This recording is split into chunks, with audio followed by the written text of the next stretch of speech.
Welcome back to another episode of Building Up Your Business, the podcast. I'm your host, Erica Dill with Operationally Up. Today is another great episode, and we've been doing a lot about AI because that's the hot, cool thing going on right now. For those of you who don't know, I run a lot of this podcast on AI, so big fan.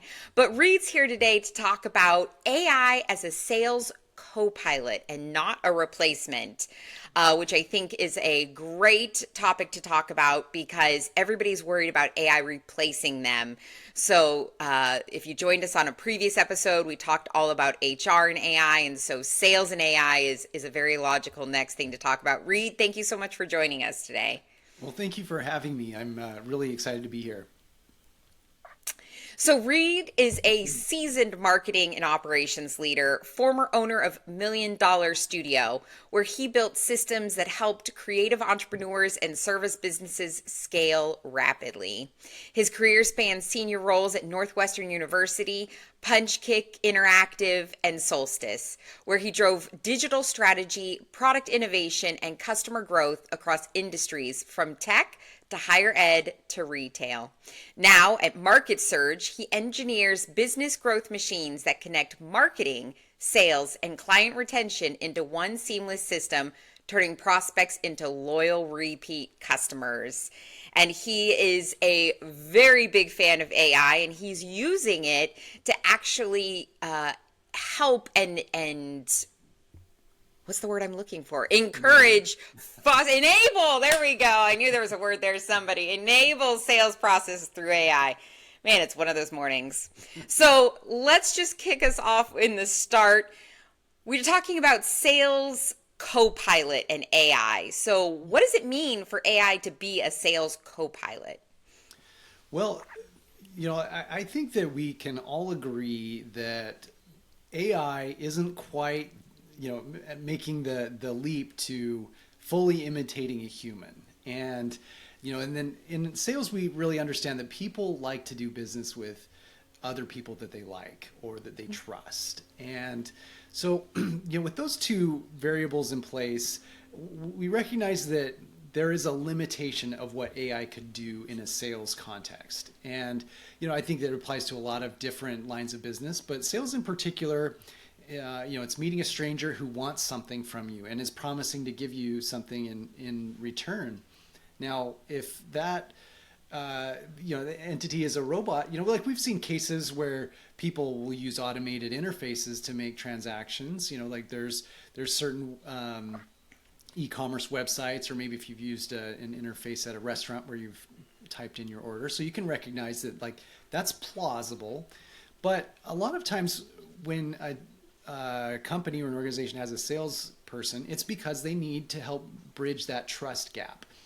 Now, AI is extremely powerful. We also can agree on that. It's great for synthesizing large amounts of data, creating large amounts of data. But the gap is sometimes between what happens after that first communication. So AI maybe has generated or delivered a communication, whether that's an email, it's nicely formatted, compelling, but then what happens next? The potential client has a few questions or wants to clarify something, and part of that exercise in a sales context is this prospect wants to just feel like they're being heard. Yeah. I think we've all been there. Like you don't walk into a car dealership and, you want a little back and forth. You want a little bit of oh, is this a nice guy? Is this, am I getting the best price? And do I feel like he'll help me out? Or is he really just trying to, steal the pants off me? So. Right. Schmooze. Right. Exactly. And, and we also have this context of, robocalls that are bombarding our phones and spam emails that look clearly like a human did not write them. So the roles I think that AI does really well with is to help you on the back end as like a sales rep when you are interacting with the AI. help get ideas and strategies to interact with people. It can synthesize information about maybe even an individual if it can read their LinkedIn bio or see their background and what they're posting recently, or it can look at a demographic group like what are some good cities for me to market into, or some good industries for me to focus into, and it will ask some clarifying questions about your product and where you've had good experience, and can help provide you a strategy for marketing yourself. But there's also a certain role for some basic questions like that get them to the appointment state. So I think appointment setting is a great role for AI, and we see that in the case of certain technologies that use like an outreach chat bot. Mm-hmm. So it can take like 2 or 3 questions, but really funnel it towards the appointment setting rather than the closing the deal. And you can see some success with that. I know the technology is there and technically able, but I don't think that voice AI agents are quite ready for production, or avatar, like video avatar, is quite compelling enough. It's possible. I think overall that, and sorry, this is a very long answer to your No, I love it. Keep going. But it feels like AI continues to make, when I was using AI for content generation, the content was really bad 3-4 years ago. And it was so robotic that it's like, I don't even want anybody to see it. I'm going to have to rewrite this. Gradually improved to the content is now quite good. And, for an informational article, it can pass. You'll see AI generated articles on the AP and on CBS News, and it's conveying information, and it's quite effective. They'll have a little disclaimer. But I don't know, it's going to be great at generating fiction or art that engages from a literature standpoint, but we'll put that aside. So say like it's like 95% as good at writing articles as a copywriter. That 5%, because of our experience with technology over the past few decades and the quantity of communication we've received that's technology generated, we're on alert for that 5% gap. And if it becomes a 4%, 3%, 2% gap, it still is going to feel like a huge chasm. It will be something that we can sense and will avoid, I think, instinctively. There may, I've been curious about younger generations that don't know maybe some more of the high touch sales interactions we've had in the past. Yeah. If they might grow up, become adults, and be more ready for this or less on alert. I'm not sure, but it's also possible they swing the other way and they become like technophobes and just reject the technology that their parents forced it on them. But so those are a few roles where sales can really benefit from AI. Reporting is a great place for AI in the sales context. What's great is you can upload a bunch of data. So a spreadsheet that has just a full download of your database, dates, times, calls, notes, everything all in one spreadsheet. You can upload it to ChatGPT, and it can pull out insights. It can see trends, tie it to dates in a much more sophisticated way than you could do it trying to make like a pivot chart or comparing two variables. It can do so much more than what you could at first glance. And the more data, it gets better and better at it. Absolutely. So I'll pause there, and I hope I didn't go too far off track, but I do think that there's a lot of potential. And so I've caveated it, but like the potential is there. I don't think it's going to get to the closer state. I still think you need a closer. There are so many things that you said. I'm going to try to tease out as many because I'm super excited about some of the things that you said. Let's start off with the first thing that came to mind, especially because you ended with it as well. So, sales reps build a sense of trust with their buyers, and the buyers need to feel that trust, specifically when we're talking about longer sales cycles, more expensive items or businesses or services, the B2B aspect. So, in my mind, there's this AI chart where the longer the sales cycle, the more expensive the business, the item, the service, the more trust that's needed, and the less likely going to be able to use AI as we know it right now. Would you agree? Yeah, I'd agree. I think that's a great summation. That the higher dollar, maybe the more customized, the more Yeah. service versus product aspect of the transaction, it's going to require more human interaction, less AI. Well, and it's interesting because you talked about, what is the next generation? How are they going to feel about this? So for those of us who are new getting into AI, we still know what it was like to build that trust with somebody that is selling or helping solving your problems, which is what I prefer to say instead of selling. But Yeah, sure.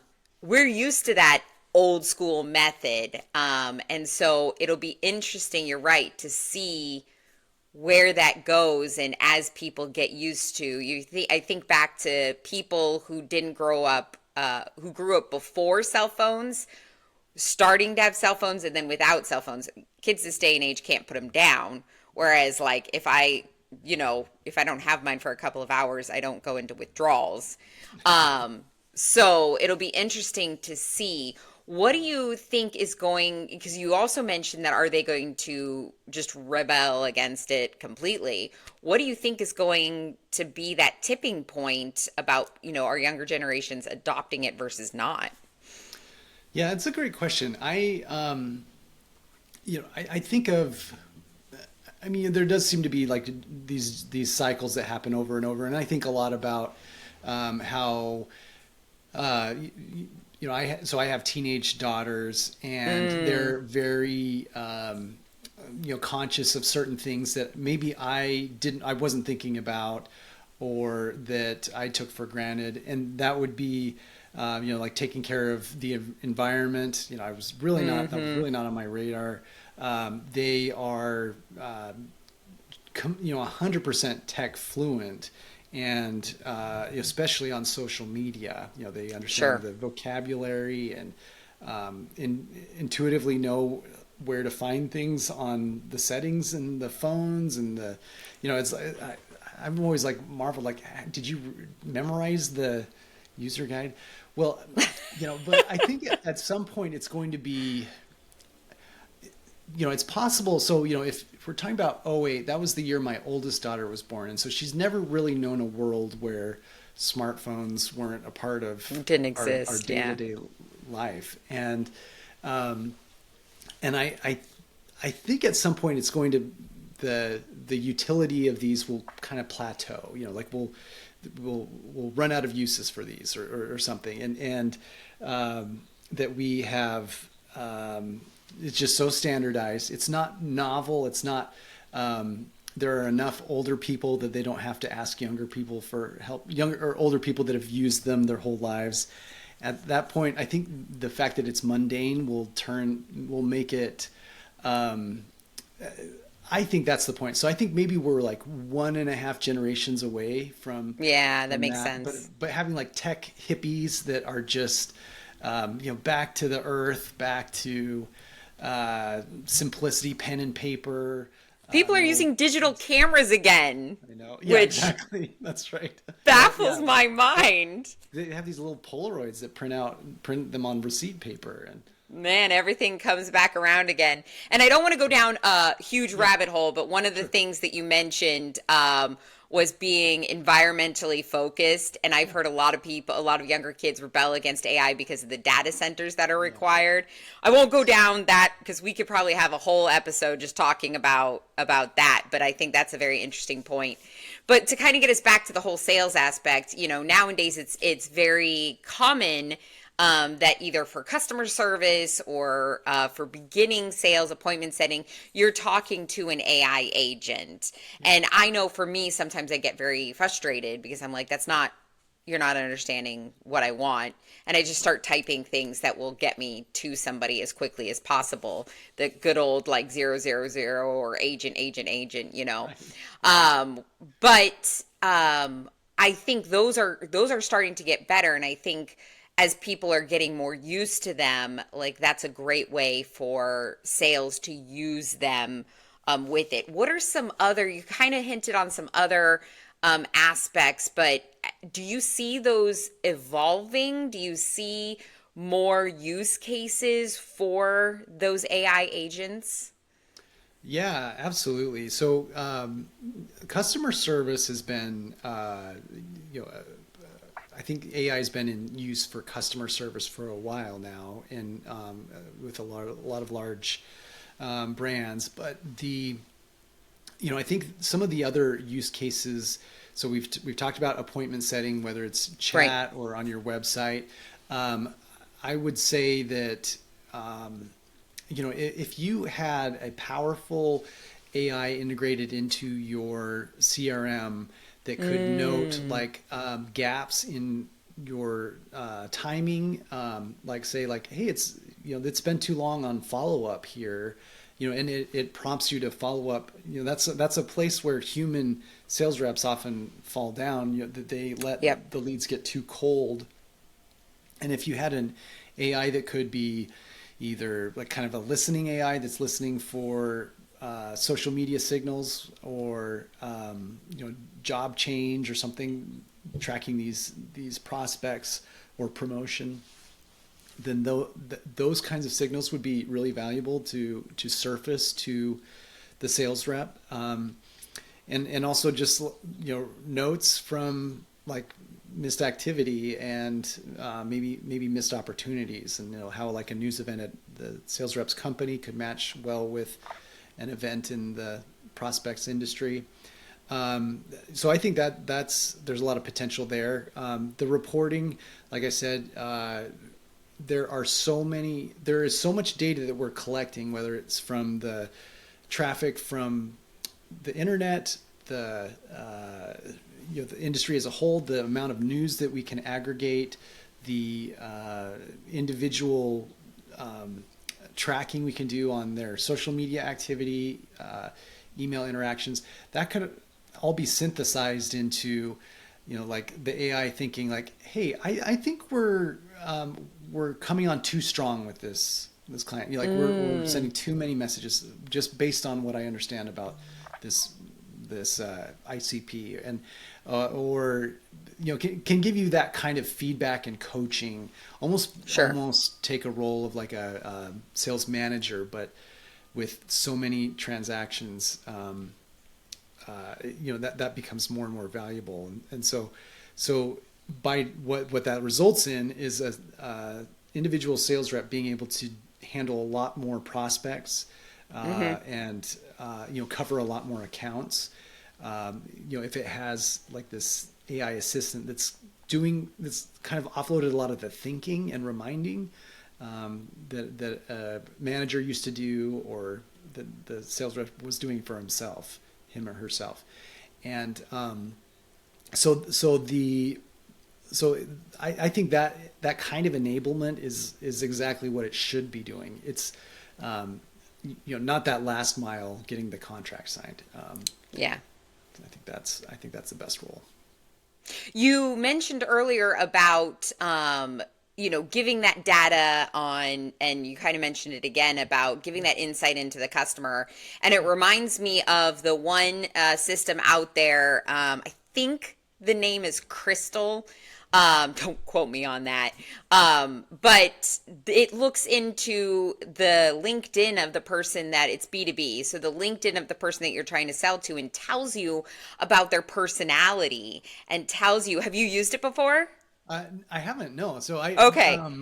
But this sounds like a great use case for it. Go on. Right? So it looks at the LinkedIn and it tells you like different traits. It looks at their posts and how they write and gives you insight into the different traits of that person and how they like to be talked to and how they like to be have their problem solved. And I was like, God, that's, if you're in B2B sales, knowing how to tailor your sales pitch to each individual person based on information gathered about them, like that's the ultimate of AI helping out.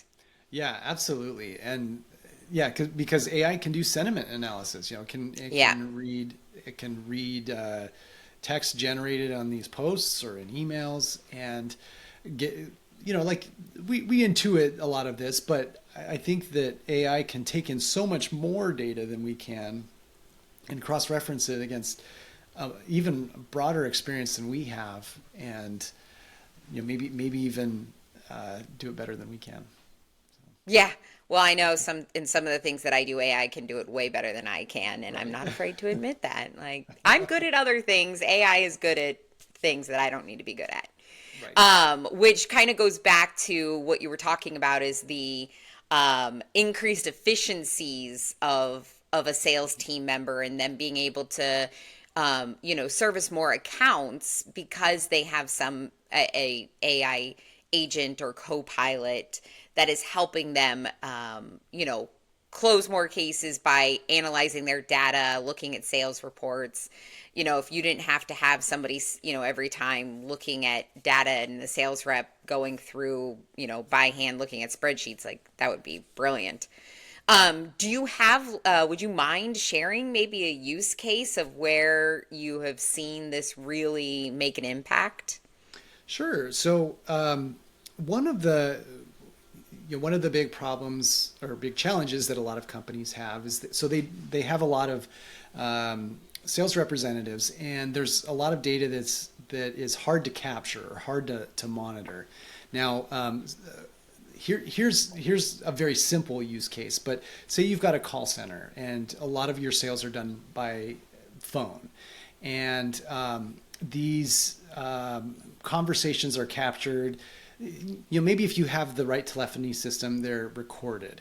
Now, there's, you say you have a dozen call center sales reps. You're a good medium-sized business, and your call center reps are calling away all day. So potentially you've got 8 hours worth of calls times 12 every day. Now, what are you going to do with this data? Like, are you going to listen to all 8 hours? You'll occasionally listen to a few example calls, but a great use case here is to train an AI to transcribe, give it criteria, including a set of recommendations and guidelines that the model sales rep would do on these calls, from tone, the information they need to gather, the information they need to give, the making sure the pricing information shared is correct and product information is correct. You have that set as your agent, and so it transcribes all of these calls. It actually listens to all these calls for you, and it rates these calls. It reads the text and rates these calls versus the guidelines that you've provided. And so you can go through and see what the grade was on every sales call that was made, and also maybe an aggregate score, see if there were any trends.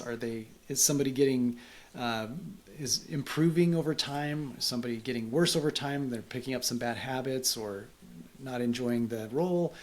So that call grading saves a sales manager so much time, and is truly an example of how AI makes a sales team work better.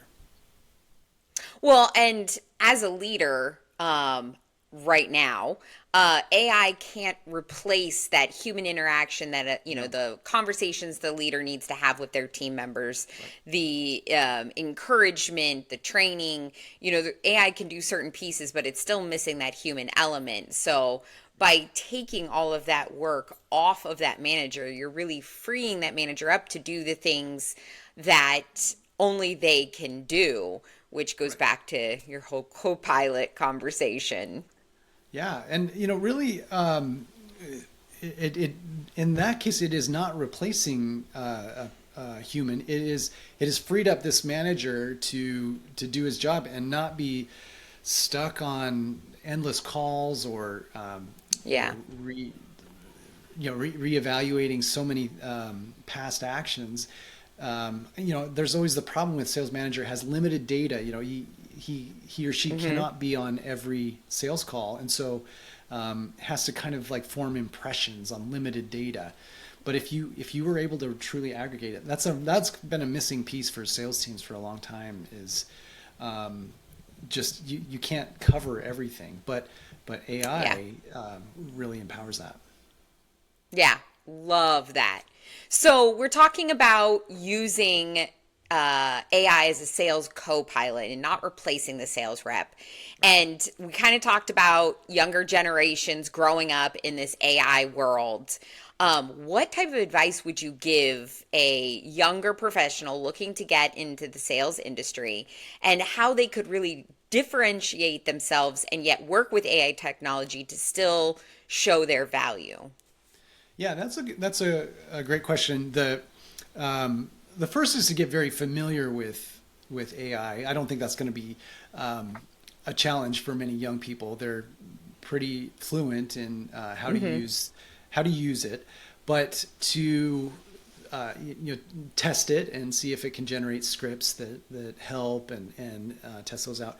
But my advice would be that the value on the interactions, your personability, your ability to converse, to have warm first contacts, be able to cold call, be comfortable cold calling, is going to be so much more important than it ever was. It used to be that if you were just willing to churn out emails or make a certain amount of interactions, like that's how you hit your quota. But now there's AI that does so much of the busy work, and if anything, you need to be likable, trustworthy, and a product expert, real, like, they use that term Sherpa for the buying process that you can't have on that you can't replicate with AI. And I mean, I almost like, so I go back to like, I'm personally not a tech. I don't have a tech background. I'm not like a developer by any means.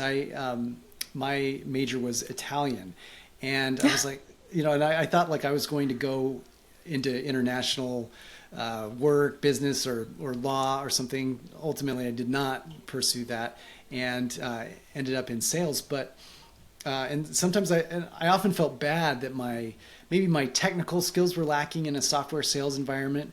But I would, if anything, I would push people to just, if you're trying to make educational decisions, try to get an education that makes you an interesting person, an interesting conversationalist. The AI makes those technical skills easier to obtain, but it doesn't make social skills any. It makes it harder if you're the more reliant on it. And so, if you're like training for anything, you need to train yourself to be an interesting, thoughtful, compelling, persuasive person, rather than a technocrat. Like you need to be somebody that's fun to talk to, and interesting and thoughtful and funny, witty, all the above. Well, and not to end up going for full circle, but somebody that people want to build that trust with, that you can be a solid human being, that somebody's like, I relate to this person and I connect with them, because at the end of the day, for now, people still buy from people, Yes. and they need that human connection. And that's, and they're, some of those salespeople that I've worked with are fabulous with having charisma and energy, and you just want to be around them. You'd buy anything from them. They're always the ones that are like, I could sell ice to Eskimos, and you're like, yeah, I could see that. Like, Right. Right. Absolutely. Well, yeah. It's like it almost lays down like the barest sales skills. Like they're just more and more important than they were in the were in the past. More so than when technology was starting to emerge that enabled the communication. Now it's back to like full circle. We're back to, do you have a firm handshake? Can you look them in the Yeah. eye? Can you make them smile? Like are these the characteristics that you have or need to obtain? And that's where I'd push people in sales. I love that. Thank you so much for joining us, Reed. Thank you. Thank you. It was a pleasure. No, I really appreciate our collaboration, Erica. It's been great. Well, and who doesn't want to spend time talking about their work in AI? It's been Absolutely. it's so good, and I really appreciate your time here. Thank you. And thank you for joining us on another episode of Building Up Your Business, the podcast. I am Erica Dill, your host from Operationally Up. We are here to help your consumer goods and e-commerce business grow with maximum profitability.